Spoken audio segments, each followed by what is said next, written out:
There's been a lot of Eddie Van Halen videos posted up lately, and there can never be enough of them. Eddie Van Halen was not only a great player, he was an innovator, an inspiration, and my childhood idol.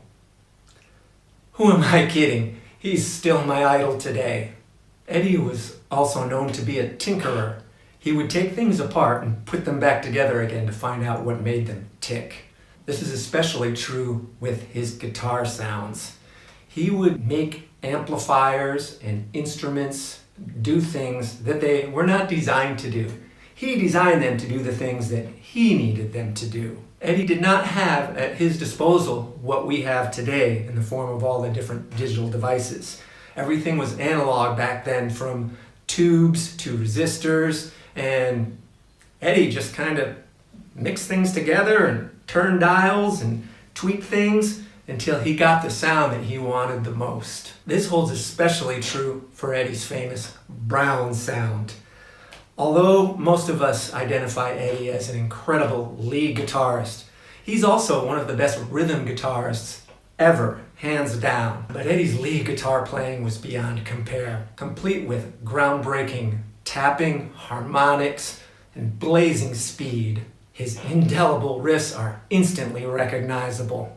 Here's a quick example of just one of them from the song Jump.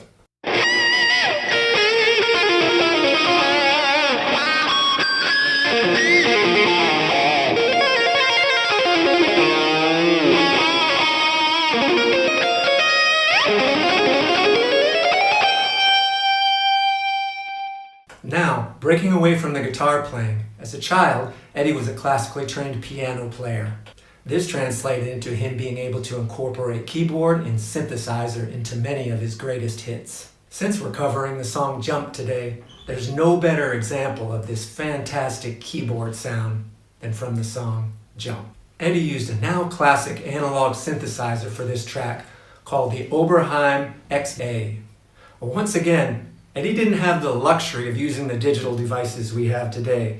He had to turn the dials, slide the faders, and keep on tinkering until he found that perfect sound that he wanted to put on his albums. Isn't it ironic that the digital technology today tries to emulate the sounds from the 80s that Eddie helped create? For me to create the Jump keyboard sound, it's not that hard. I just go into my Native Instruments VST and I take a pre-existing patch and maybe just have to make a few small adjustments, and I get something pretty close. Here's a quick example of just the keyboard intro along with a part of the keyboard solo from the song Jump.